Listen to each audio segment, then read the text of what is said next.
O livro de Atos sempre foi um livro fascinante para mim. Eu lembro que a primeira vez que eu fui exposto ao conteúdo desse livro, eu era um adolescente, na primeira igreja presbiteriana de Roraima.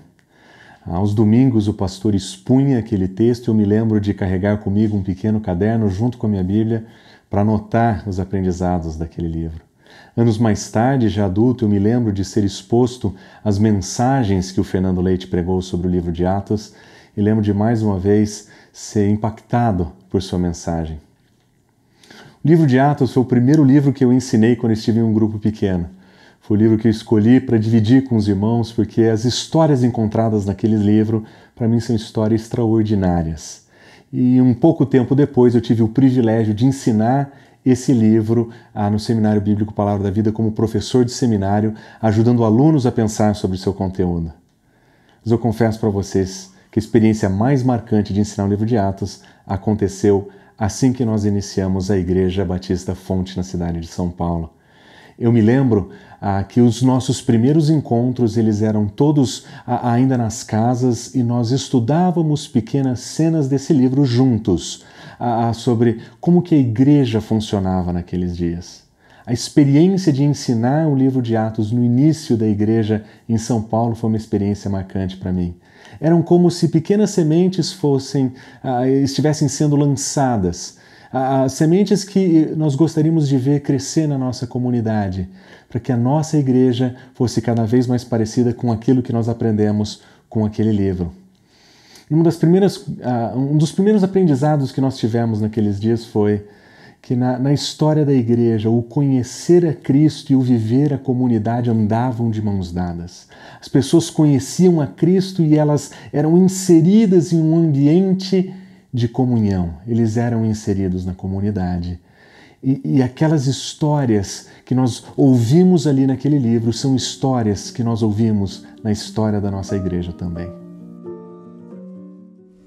Bom, eu sou colombiano. Eu conheci Jesus aqui no Brasil em 2007. A minha família é toda católica. Foi em 2007, a gente chegou aqui, na verdade a gente chegou em Campinas para estudar. Na verdade, o Dario veio para fazer doutorado, eu vim acompanhar ele. Aí eu cheguei primeiro aqui no Brasil, depois chegou a Andrea e fomos convidados para um happy hour, que era um grupo de leitura das escrituras. O princípio, né, a gente achou que estava indo para aprender português, mas só que Deus tinha outros planos, né? Mas foi lá que a gente começou a aprender, de conhecer, na verdade, Cristo, porque eu não sabia nada dele. Eu conheci Jesus em 1999, num momento muito difícil da nossa vida, como família, como casal. Eduardo estava desempregado, tinha perdido o emprego naquele ano, e eu fui à igreja lá em São José do Rio Preto, na primeira presbiteriana independente, a convite de uma amiga. Eu frequentei essa mesma igreja por quase 20 anos. E a igreja lá sempre fez acampamento de carnaval. E nesse acampamento foi quando nós entregamos nossa vida a Cristo. Bom, a minha conversão aconteceu em um momento bem difícil que eu passei na vida. Acho que foi de longe assim o momento mais difícil, que foi o fim de um relacionamento. Várias coisas estavam dando errado ao mesmo tempo. Foi se encadeando uma coisa na outra e isso terminou com uma depressão bem profunda que eu passei. Eu me senti sem chão e eu não sabia a quem recorrer.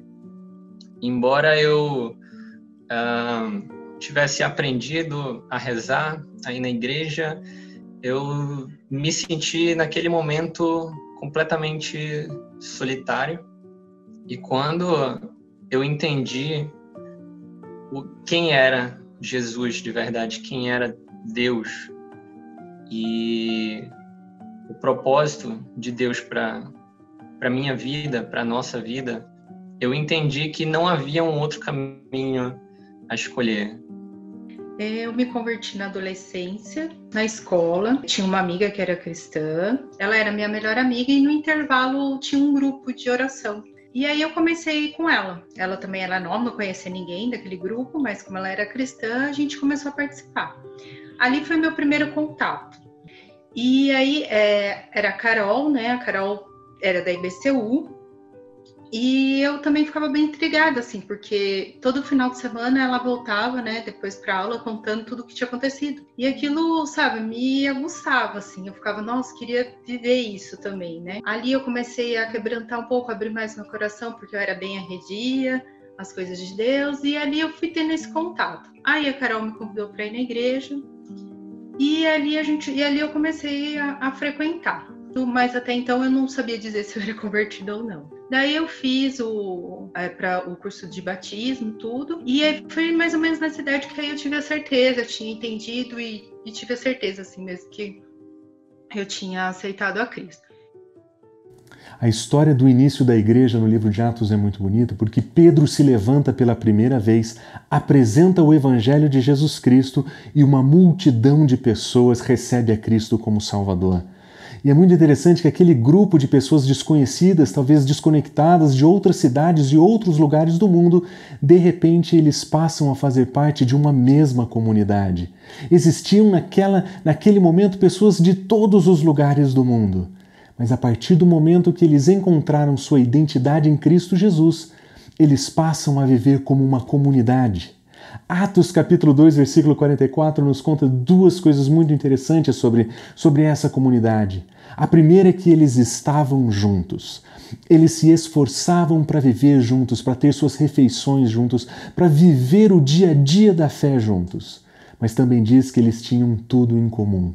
Eles estavam prontos a se doar uns pelos outros, servir uns aos outros, para que eles pudessem viver como uma comunidade. E a comunidade que nós vemos ali nos ensina que ser igreja, que viver como igreja de um modo que reflete aquilo que o Senhor nos ensina. Ele pede que nós estejamos prontos para desfrutar desse tipo de comunhão, para viver esse tipo de comunidade, onde nós temos tempo, onde nós temos momentos juntos, partilhando aquilo que nós ganhamos do nosso Senhor. Quando a gente tomou a decisão de voltar para o Brasil, foi meio romantizado, eu acho, assim, sabe? O Brasil, tal, a gente conhece, a gente tem os amigos aqui que a gente ama, tudo isso. Foi bem difícil, assim, acho que foi um período, assim, de um pouco de afastamento de Deus, assim, de ver todo o processo, talvez, para o Dario, algumas coisas foram mais difíceis do que para mim, mas para mim lidar com tudo que ele estava passando era difícil também, então não foi fácil. Até que eu resolvi que a gente deixa sempre no último lugar que é orar. Aí eu parei de falar, e falei, não, vou dobrar o joelho e vou orar.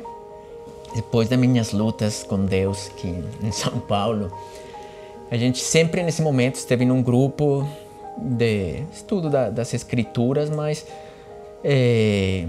que depois de muito refletir, eu e o André achamos que não tinha ensino da palavra, não era bom, e também a comunhão entre as pessoas.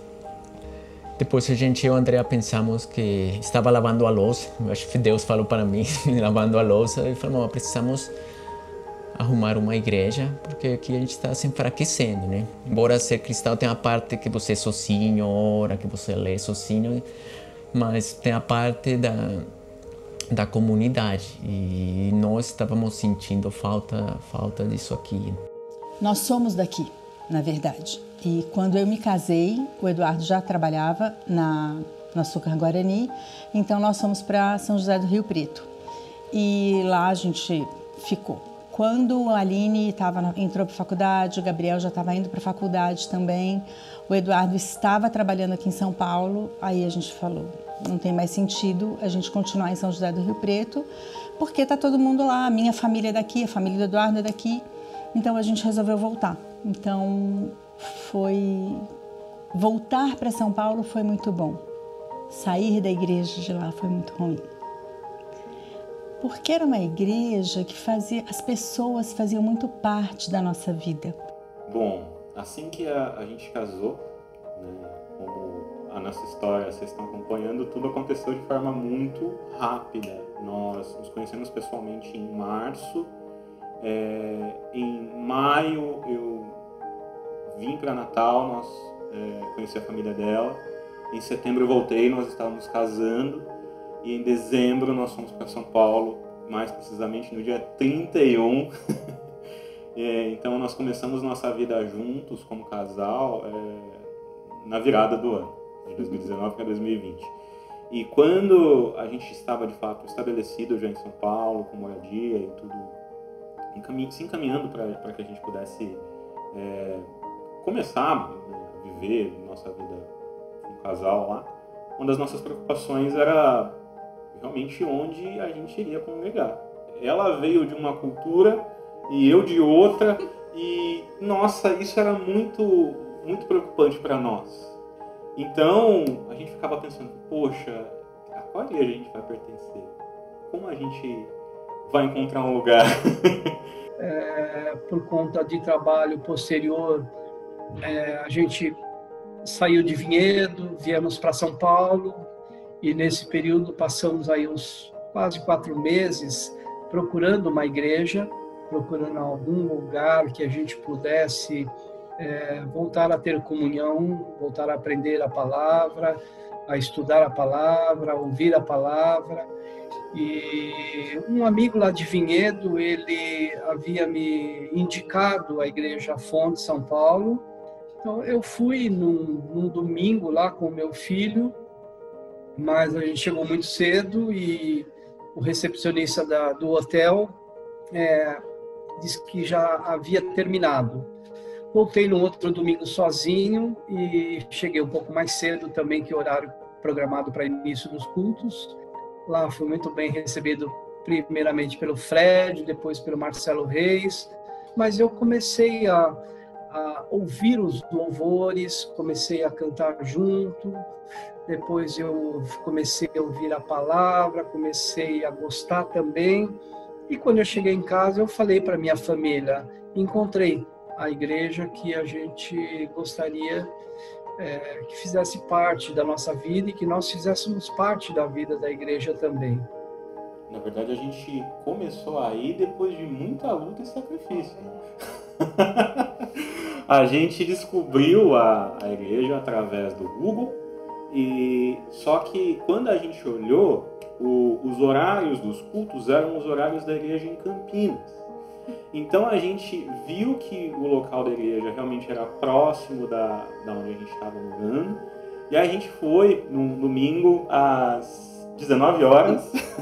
Quando a gente chegou na porta do hotel, o rapaz que nos recepcionou, a gente olhou assim, pô, é aqui que fica instalada a igreja? Ele falou, sim, só que a reunião já aconteceu. Já foi hoje de manhã. Aí no outro domingo a gente retornou, olhamos novamente o horário, a gente não sabia que era da igreja de Campinas, e chegamos lá na igreja, no hotel novamente, às 9 horas da manhã. E quando chegamos às 9 horas da manhã, a gente só encontrou o pessoal da equipe de louvor lá. E aí a gente perguntou, é aqui que é a igreja e tal? Sim, é aqui, só que na verdade começa às 11. E desde então a gente voltou, né, amor? E estamos até hoje. Foi um processo doloroso, eu posso dizer, porque a gente visitava igrejas e assim, e a gente já sabia que a gente não ia encontrar aquela igreja. Aquela igreja foi a igreja do primeiro amor, aquela igreja a gente não ia encontrar. Mas a gente não se sentia parte, né? Então isso foi muito difícil. Então a gente ouvia cada um no seu tempo, ouvia o culto lá da igreja de Rio Preto, mas sem ter uma igreja mesmo, né? Para frequentar, para conhecer as pessoas e fazer parte. A Silvana Gurgel, que está na Fonte Campinas, é uma grande amiga minha, e ela falou, Rô, vai ter a igreja que antes era IBCU, né, em São Paulo. Eu falei, me dá o telefone de alguém, me dá o endereço, eu vou lá. Ela falou, mas Rô, é uma igreja tão de jovens. Eu falei, olha, Silvana, eu não sei se é de jovens ou não, eu vou, o que vai acontecer eu vou ver depois. E aí eu falei com o Eduardo, eu falei, vamos lá conhecer a igreja, né, a gente não está indo em lugar nenhum, eu sinto falta disso. Aí ele falou, então vamos. E aí nós fomos. E para nossa surpresa, assim, realmente era uma igreja de jovens. E a gente se sentiu muito bem, né? Se sentiu acolhido e com vontade de voltar. A gente frequentou pouco tempo, porque depois já veio todo esse período de pandemia, mas eu me sinto parte dessa igreja. A gente achou a fortaleza na palavra, assim, o ensino da palavra. Realmente nós gostamos muito. Eu acho que não é só aquele ensino, mas que faz o link com a situação de hoje, que as pessoas aqui em São Paulo podem experimentar. E tenham cuidado com as pessoas, a preocupação com as pessoas, a preocupação de desenvolver amizade, a preocupação mesmo de você ver a amizade que existe entre as pessoas que cuidam da igreja e você vê aquele relacionamento entre eles e que aquele relacionamento você pode participar. Então acho que tem as duas coisas que a gente estava procurando aqui, que era uma palavra muito bem pregada e uma comunhão muito boa também. A gente foi muito bem recebido, então acho que isso faz muita diferença. Chegar e ser recebido assim, sabe? Como se fosse da casa. Mas assim que a gente chegou, o pessoal da recepção, eu acho que era a Mari e o Allen que estavam lá nesse dia. E, poxa, eles nos receberam de forma muito atenciosa. Como se nos conhecessem, assim, há muito tempo. E a gente se sentiu muito bem acolhido, logo indicaram. Quando eu fui a primeira vez, eu olhei e falei assim, nossa, Len, só tem jovem. Só nós dois somos os idosos aqui. Não tem mais jovem. Mas daí eu fui recebida com tanto carinho, com tanto amor, me acolheram tão bem. A partir daí eu vi, meu lugar é aqui mesmo. Pode ter só jovens, crianças e eu e o Alencastro os únicos idosos. Mas ser recebido como nós fomos foi uma bênção. A igreja não é um prédio, a igreja não é um programa, a igreja é um povo. Ecclesia Dei é a expressão latina que descreve o conceito de um povo que pertence a Deus, um povo que é de Deus. E essa expressão latina ela é usada nas Escrituras para descrever duas outras expressões conhecidas no Antigo e Novo Testamento. Em hebraico, Kahal Adonai descreve a comunidade, a assembleia, a congregação de Deus. Descreve o povo reunido diante de Deus, o povo que pertence à sua aliança, esse povo que vive junto, esse que é o povo de Deus. No Novo Testamento, nós vemos a expressão Ecclesia Theou, que descreve a assembleia, a comunidade de pessoas que pertencem a Deus. E é muito interessante que todos esses termos, de alguma forma, descrevem que esse povo de Deus, ele não é um lugar, ele não é um evento, ele é uma comunidade. A palavra eclesia em grego, por exemplo, descreve o seu próprio significado, descreve uma comunidade que foi chamada para estar juntos. É muito bonito pensar que a igreja ela foi chamada para estar juntos, um povo. Porque igreja não é prédio para a gente ir, igreja não é um programa para a gente assistir. Igreja é o que nós somos como povo de Deus reunido. E essa ideia de unidade, essa ideia de reunião é que marca o que significa ser igreja e viver igreja. E nós fazemos isso mesmo naqueles dias que nós estamos distantes uns dos outros. Nós somos igreja reunida, mesmo quando nós estamos experimentando um distanciamento social. É muito legal ver, né, o agir de Deus nesse ambiente nosso, né, de isolamento social. E a gente sabe de todas ou de algumas, né, talvez as principais dificuldades, né, do que o pessoal, em especial, né, do grupo pequeno que a gente participa, tem passado, né, ou passou durante esse momento, né, de pandemia, enfim, desses pelo menos 4 meses aí, né, que a gente já tem vivido dessa forma. E isso foi uma quebra de paradigma, né, para mim, nesse momento onde a gente não pode ver as pessoas, de afastamento, perceber que a igreja acontece muito, né, nesses momentos em que a gente esteve separado.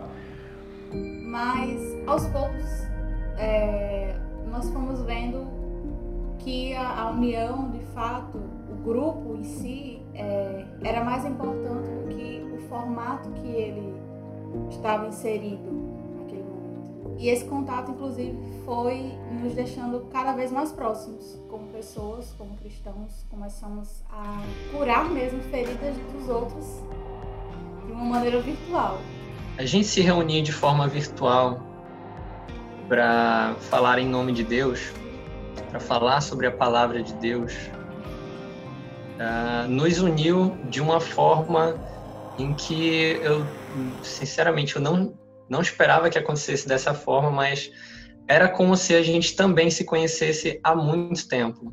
A gente se conheceu saindo uma única vez e a gente continuou tendo um certo contato próximo, com certa intimidade entre as várias pessoas do GP, realmente como se a gente tivesse se encontrado muito mais do que uma única vez. Isso foi uma coisa sensacional, assim.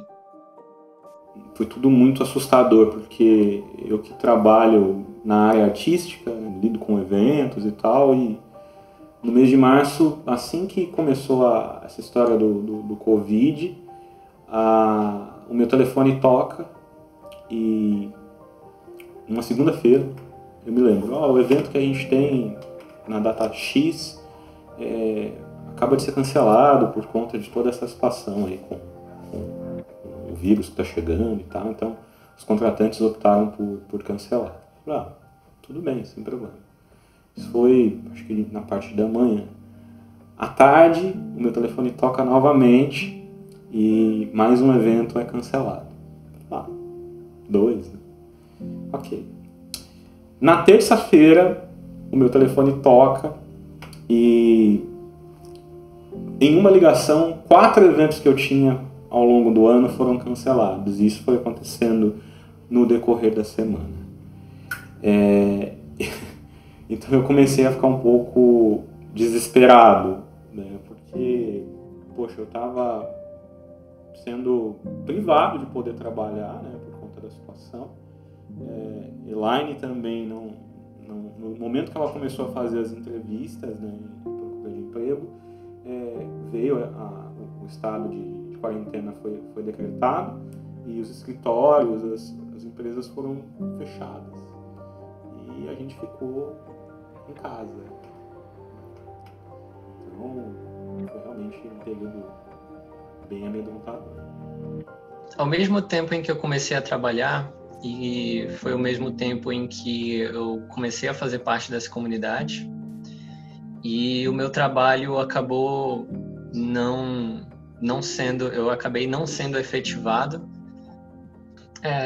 Naquele momento de dificuldade ali, de desemprego, sem ter um sustento naquele momento, pessoas apareceram me oferecendo esse sustento, pessoas que eu conheci, que eu tenho certeza absoluta que são pessoas ali que colocam seu coração também diante de Deus e que Deus colocou na minha vida ali também para me sustentar naquele momento. Que o amor que Jesus nos disse para praticar uns aos outros, assim como Ele amou a todos nós, foi o mesmo amor que eu senti quando vieram pessoas me ajudar nesse momento de dificuldade, nesse momento de desemprego. Nesse período difícil e de bastante incerteza na nossa vida, eu me lembro de um dia da gente deitar para dormir e a gente tem sempre o hábito de orar antes, né, de nós dormirmos, e eu falei para Elaine, poxa, eu não sei o que a gente faz. E eu me lembro na oração, eu falei, Senhor, a gente realmente está à deriva. Eu não tenho mais opções, eu não sei para onde correr, me ajude de alguma forma, porque eu com as minhas próprias forças eu não sei mais para onde partir. Enfim, a gente orou, né, dormiu, e aí eu me lembro que no decorrer da semana eu tava na sala, e aí o interfone tocou, a moça da portaria falou, Renato, tudo bem? Tudo jóia? Pois não? ó, tem um rapaz da igreja aqui, da igreja Fonte. A gente achou até que era errado. Um rapaz da igreja Fonte que ele veio aqui, quer falar com você.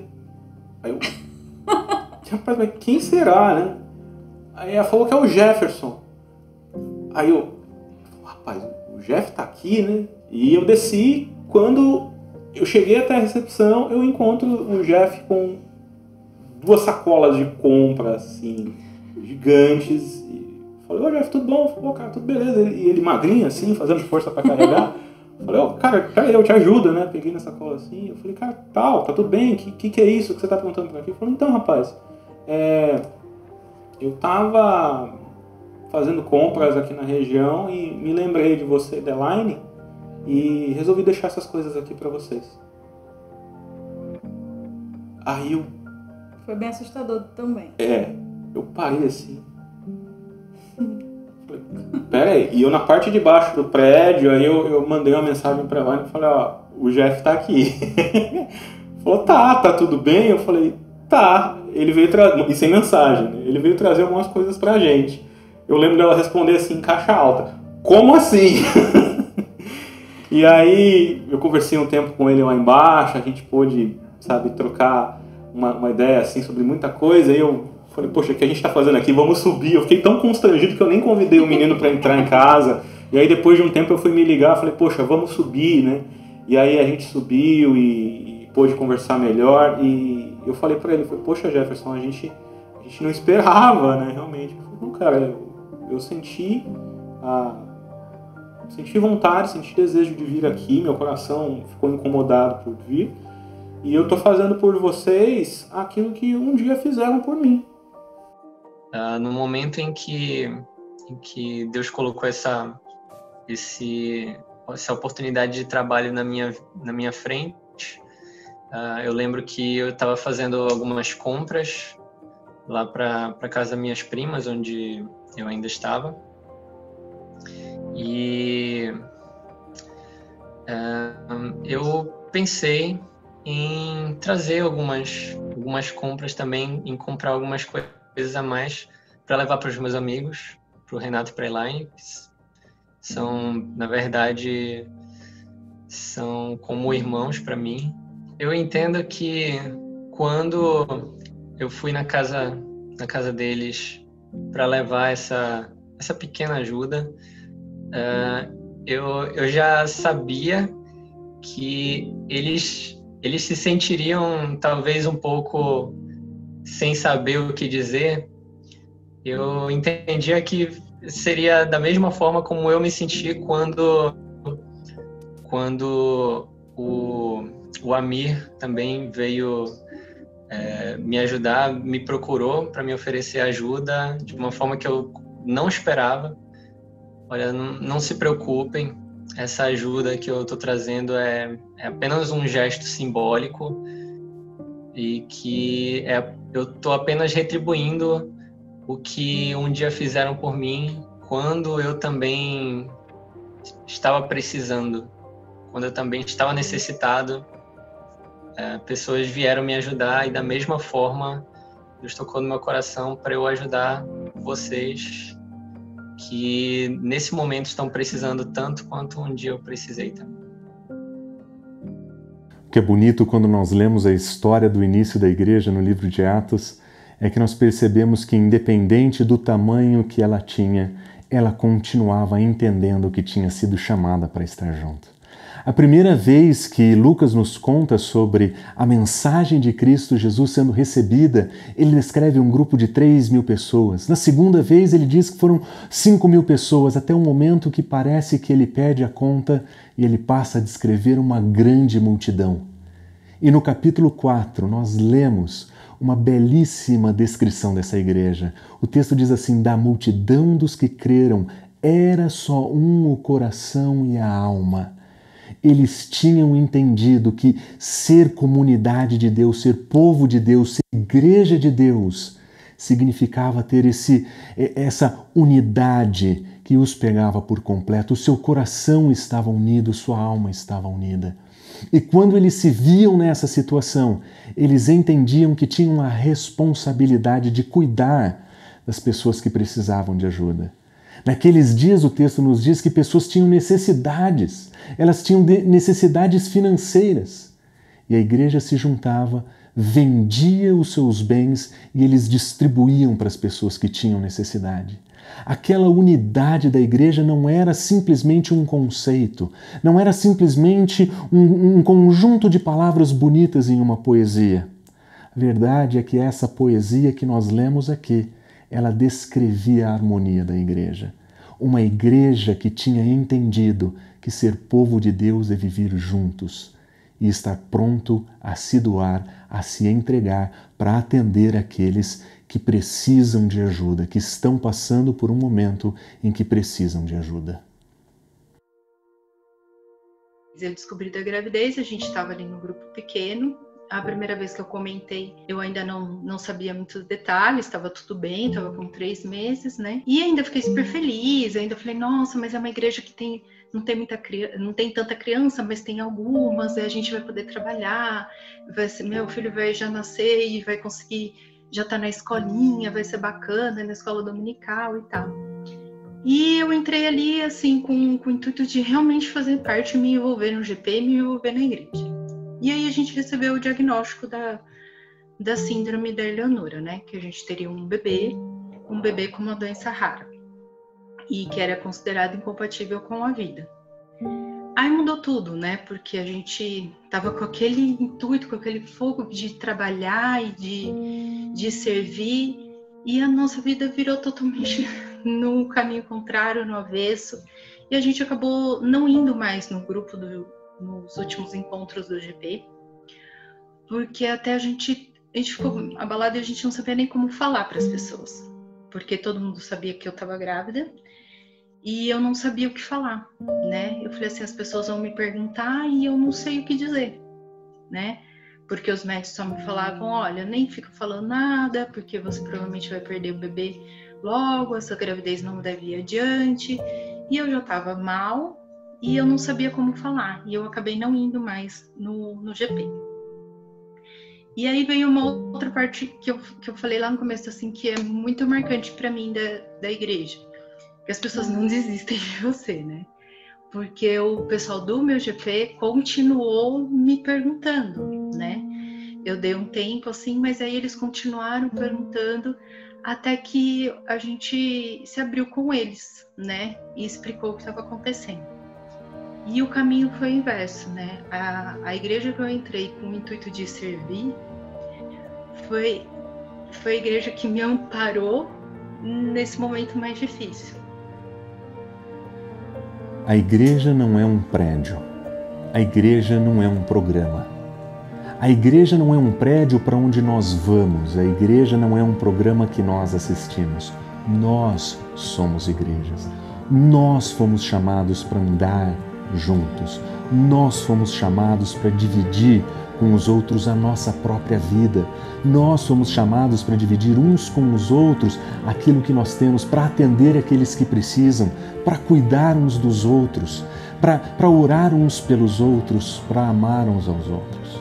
Nós fomos chamados para viver como uma comunidade, como diz lá no início do livro de Atos, que tal era a sua unidade, tal era a sua proximidade, que eles eram vistos com simpatia por aqueles que os observavam de fora.